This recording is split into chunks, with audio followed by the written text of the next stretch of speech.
Well, hello there, and welcome to another episode of In Brandon. I'm your host, Kevin Spooner. And if you've been following along with WCG TV, you've heard that there is an election just around the corner, and we are proud to be your #1 source of election coverage. And today, it is my pleasure to give you the full, unbiased political coverage that you deserve by inviting none other than the PC Manitoba Conservative Representative, Colleen Robbins herself. Pleasure to have you in studio today. Oh, pleasure to be here, Kevin. I'm so glad you came down. Took you a little while to get down here, though. We were expecting you a little earlier. I don't know. We just... You weren't avoiding me, were you? No, not at all. No? Not at all. Oh, I'm not. Our schedule is so full that when people invite us, we're going, okay, we'll get it in here. We'll move this one over here. And so we're excited to be here. And we would have been glad to come earlier, just that some events we just could not spare. Sorry.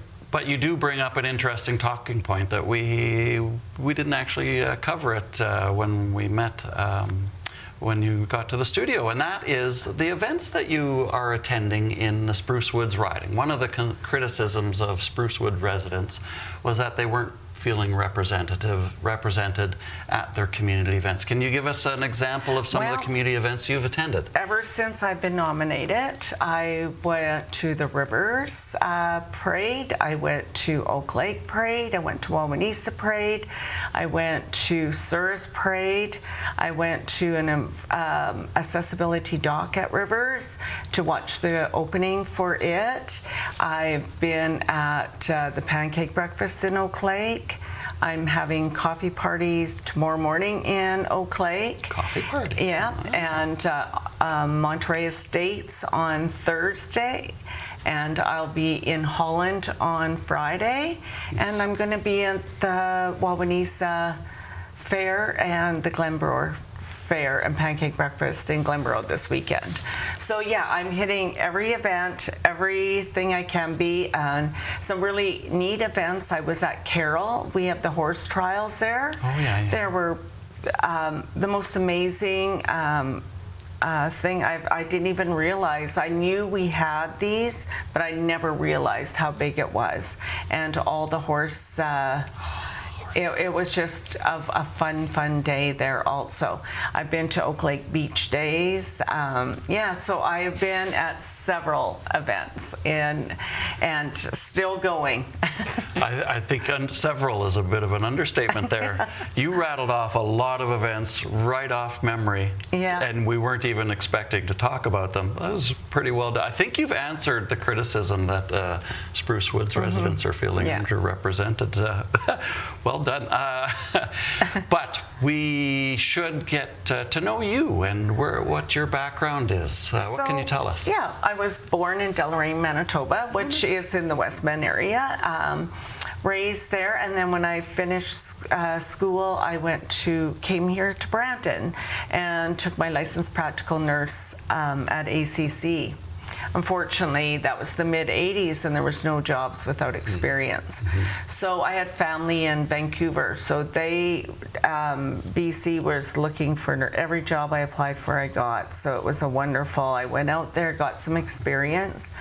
I was a single mom at the time, I just did not like raising my child in a big city. I wanted to come back to Manitoba and raise my family in a rural setting, so I came back to I came back to Surrey.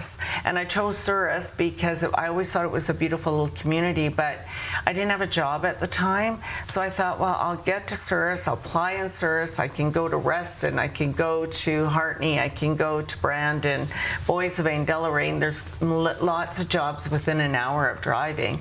And when I was in Vancouver, it was 2.5-hour drive to go 25 minutes every morning because of the traffic. So I wasn't scared of having to commute for an hour. No kidding. And I do agree. Surrey is just a magical area. And I don't know how they got the peacocks down there, but there was a rural man had a bird sanctuary in the park.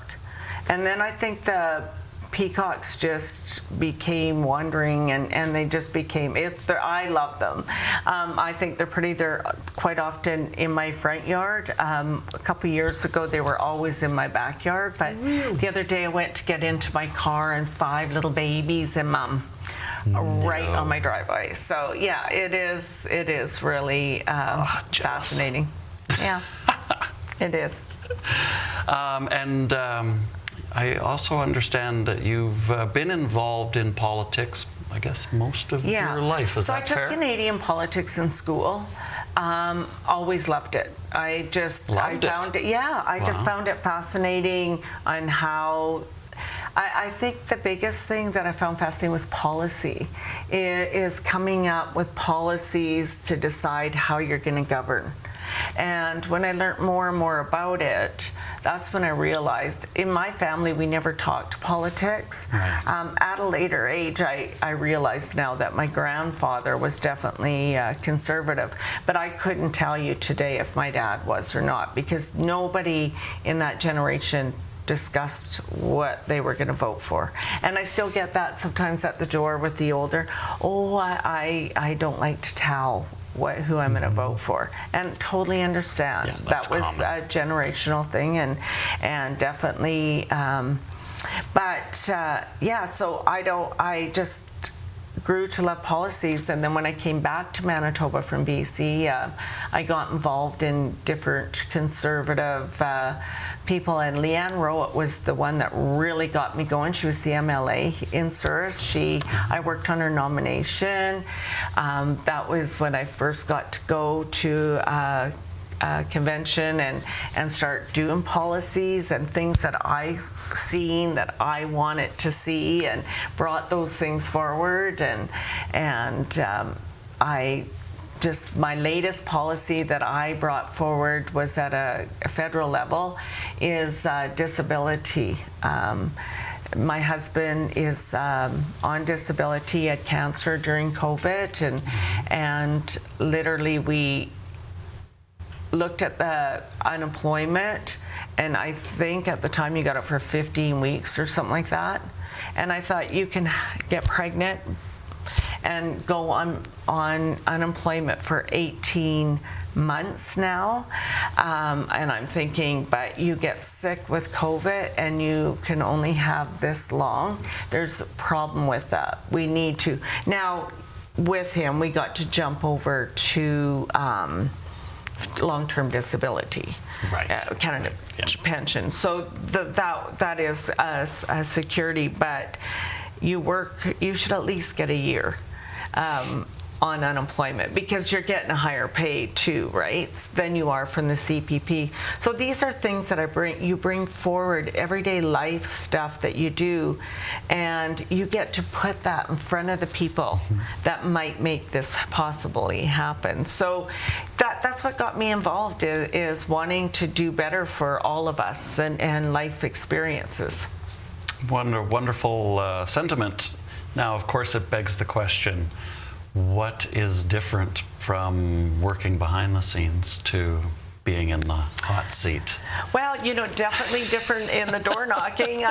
Because I'm not there yet. You might have me back to ask me if I become the MLA, what the difference is once I become an MLA. But in the door knocking and seeing your name on a sign going down the highway, and your pamphlet, you're pulling it out and looking at your face and handing it to the person and saying, I'm the candidate. I'm loving it, though. I'm loving it. I love people. I love hearing their concerns, listening, and doesn't matter whether you vote NDP, Liberal, or Conservative, I will be there for them. If I become the MLA, I will take all their concerns, because every person matters. Do they ever? And was there any positions that you held that you feel uniquely qualifies you to represent? Well, a few. As a nurse, I see the healthcare, and it's even gotten worse underneath this government. I remember, I'm sort of the end of the baby boomers, and I remember being in nursing and so much talk about once we all start retiring, there's going to be such a shortage that we need to start opening up seats, graduating, and getting people. But we waited too long. We waited too long. And I was, after the last government, the PCs were in, I liked the fact that they were traveling and going to other countries to recruit, and brought a whole bunch back last year. They finally came in. That is great. But I also think that if we would have opened our seats up many years ago, the NDP were in government for 16 years. And those were critical years in making sure that those baby boomers in retirement would be fixed, and nothing happened. And I just think that we need to grow our own. Right now, Souris, we have a great doctor, my husband's doctor.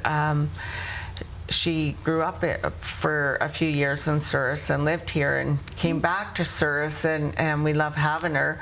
I have my doctor's been there since I've been in Souris, and he was young when he started out there, and he's still there. And these people, once we get them into the community, we have such the rural communities, no matter where you are, all have their own beauty and their own I don't know, it's like even just the whole network of community. You know, everyone looks after everyone's child. You know everyone, and stuff like that. And the schools and the systems, it's all really, it's like the whole thing about village raising a child type of thing. So they quite often stay once they get comfortable and enjoy. So yeah, we need to work on that. Crimestoppers, I sat on the board for Manitoba Crimestoppers, and the biggest thing in the Crimestopper network was drugs. It was like unbelievable. Drugs was a big thing, and I went to a convention every year, and the one in BC I went to for Crimestoppers, and it gets all of us in Canada together, and the BC one's usually Western Canada, and we would all sit down and talk about different ideas and stuff to approach things. And I was there, and there was a speaker, the keynote speaker, and he was one of the most notorious drug dealers ever in Canada. Spent a lot of years in prison. I guess there is a book on him, and he decided, he was in jail, and his roommate hung himself. And during this hanging, he realized what death looked like, and realized that how many people he had actually killed by dealing drugs. Yeah. And so it turned him around, and he opened a drug rehabilitation with it and got married, and him and his wife had this drug rehabilitation, and he came to Crimestoppers and did speaking. So I said, would you ever go to speak at high schools? And he goes, does it all the time. So I looked at the high schools in my area of Crimestoppers board that I dealt with, and asked the high schools, and he came out and spoke, and you could hear a pin drop. Yeah. The kids, he had a way of bringing them in.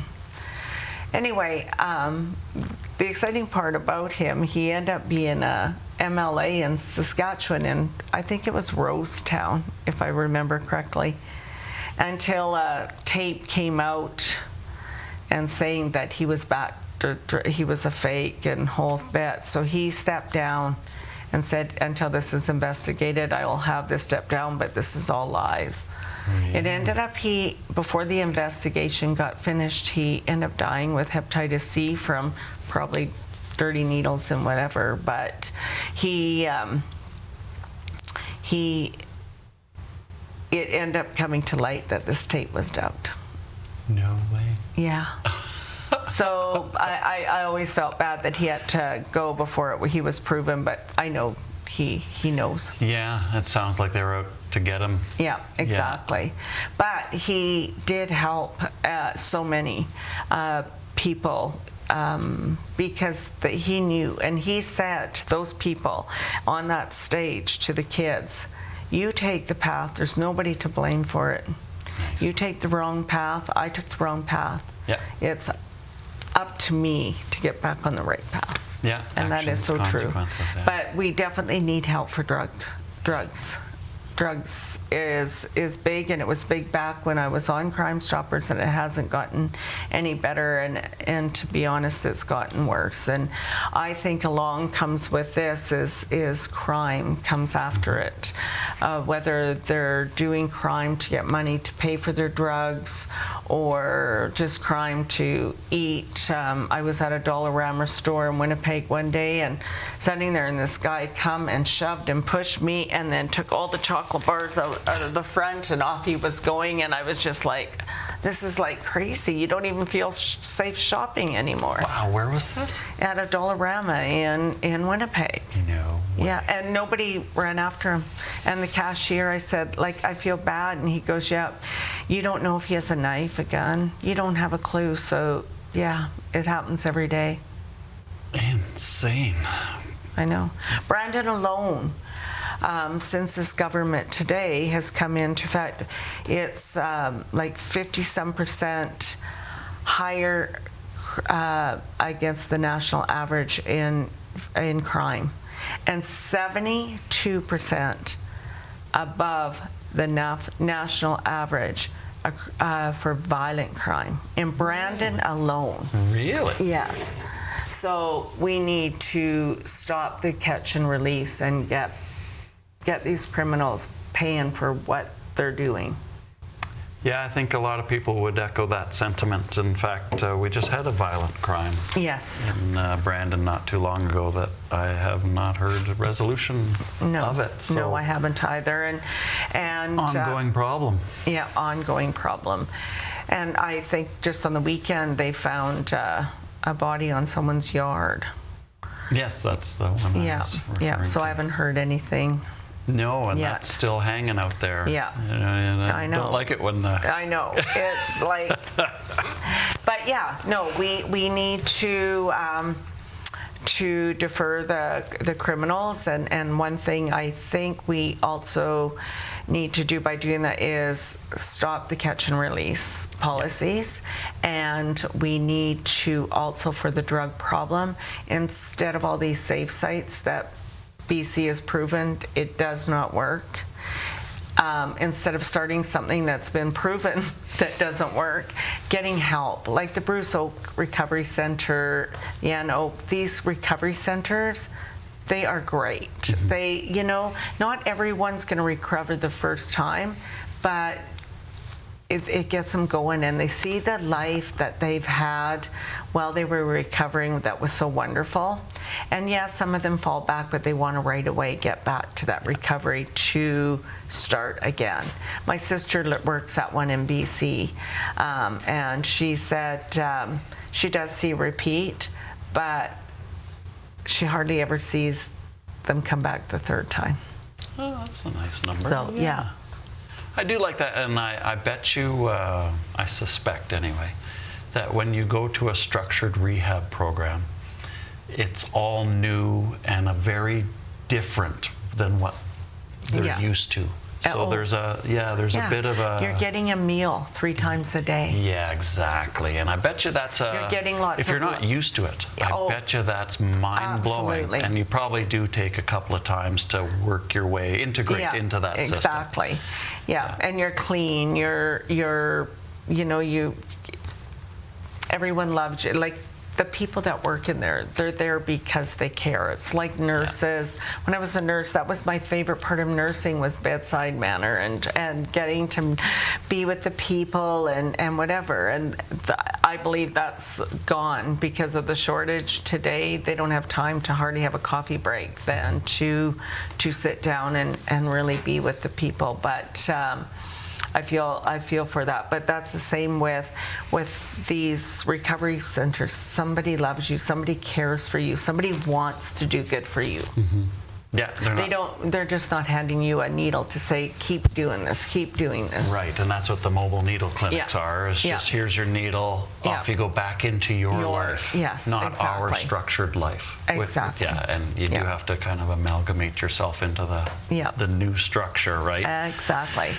Well, I know it would be tough and scary to completely change, but it really shows how healthcare, if it's not structured in a helpful way, you can fool yourself into thinking you're helping when you're actually damaging, right? Right, Here's exactly. your needle, off you go. Yeah. Versus, oh, we have your needle here, but why don't you put your head on this pillow first and listen to some soft music? Yeah, exactly. Right, it's the same intent, but with a much different outlook. Outcome. Outcome. Totally different outcome. So I do like your thoughts on needle clinics for sure, because the structure is the most important thing. It's not the needle. The needle just gets them through the end of the day. Exactly. But it's the structure that's going to help them in the rest of their life, right? I agree. Yeah, and the other question I wanted to ask you while we were talking about Crimestoppers, I'm kind of curious if you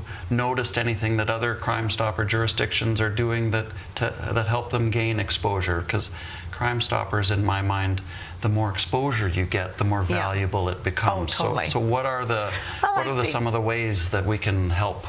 We being in media anyway, right? Media. In the Manitoba Crimestoppers, I know when I was on it, we would do lots of different fundraising ways to bring it out and do. We used to sell coupon books or something, like, all those, and you paid $25 and you got this big coupon thing. Those were great. I know Brandon Crimestoppers, they do lots of neat things. I remember I don't know if they still do, but I think they do the bail, like they put you in jail and you have to, you used to have to get raise so much money. Yeah. So you would sit in the Shoppers Mall and stuff like that. But those are getting it out, and just people constantly, like Facebook. I see it a lot in Facebook, and I don't know if I see it a lot because I look at it and then it seems like they know what you look at and they always send it to you.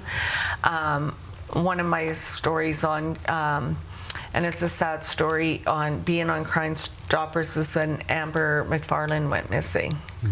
And she's still missing, and I believe it's 17 years or more. I can't remember. They just had an anniversary. Her birthday was just on, and the family, I was on there to make the posters and stuff like that. And I did not know the family at the time, but when I got back to Souris, I didn't realize both the mother and the father of Amber came from Carroll and Souris, Manitoba. So when I hung it up in my store, the uncle came in and he said, oh, that's, and so then it starts touching. And then I got through working with Saputo, I met Lori, the mother. And so it's a great program, and nobody is ever, so if you know anything on anything, and rather than it taking up your own conscience and ruining your life, call them. You'll never be known. And a lot of people, and majority on big cases, never took the reward because the reward was getting it off their shoulder. And so they just went out and and told their story, and we would investigate it, have the police investigate it, and then the award was given if they wanted the award. But a lot of cases are solved. Isn't that interesting? Yeah, a lot are solved that way. People aren't taking the reward. It must feel so good to be a part of the solution that they feel like they've been repaid enough. Yeah, exactly. It's very interesting. Similar to your convicts speaking with children was the other example exactly. that you gave. Like making a difference is a totally. reward in itself, right? Exactly. And we're actually running out of time. That happened so fast.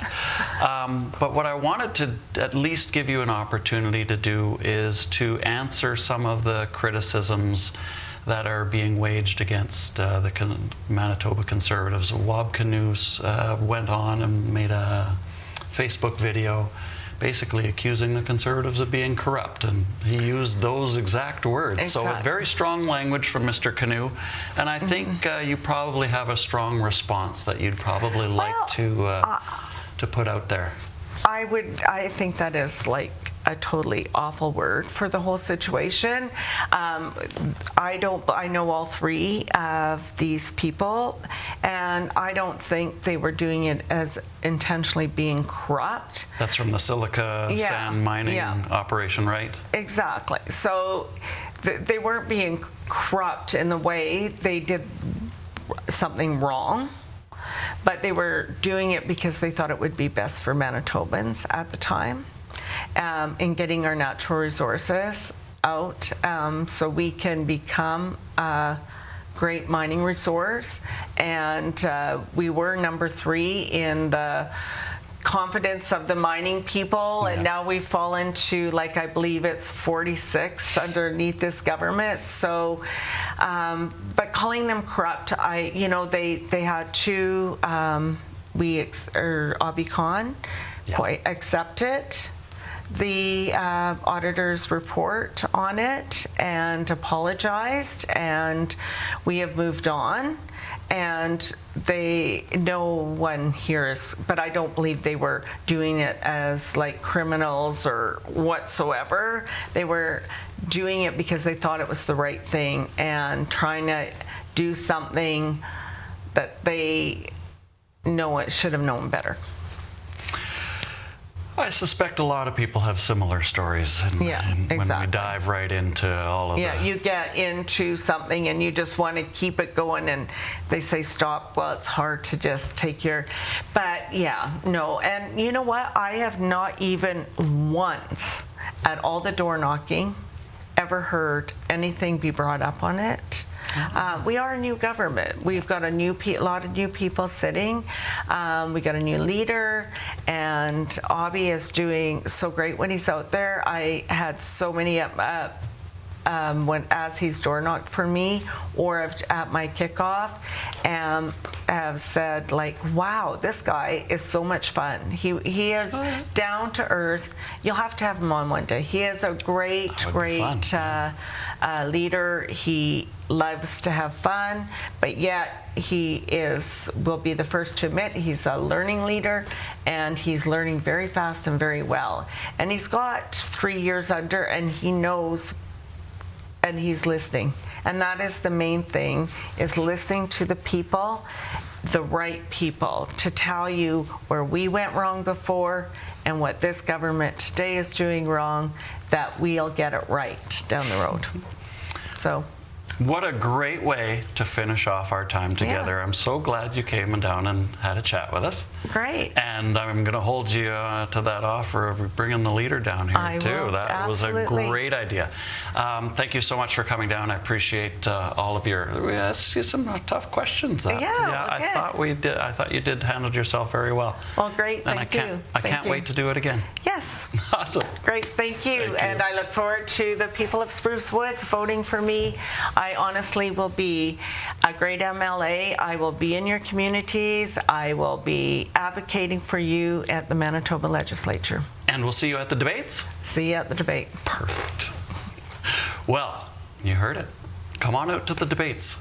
Ask your questions. Get involved. Such a great feeling to be a part of it. And we'll see you there next time. Take care.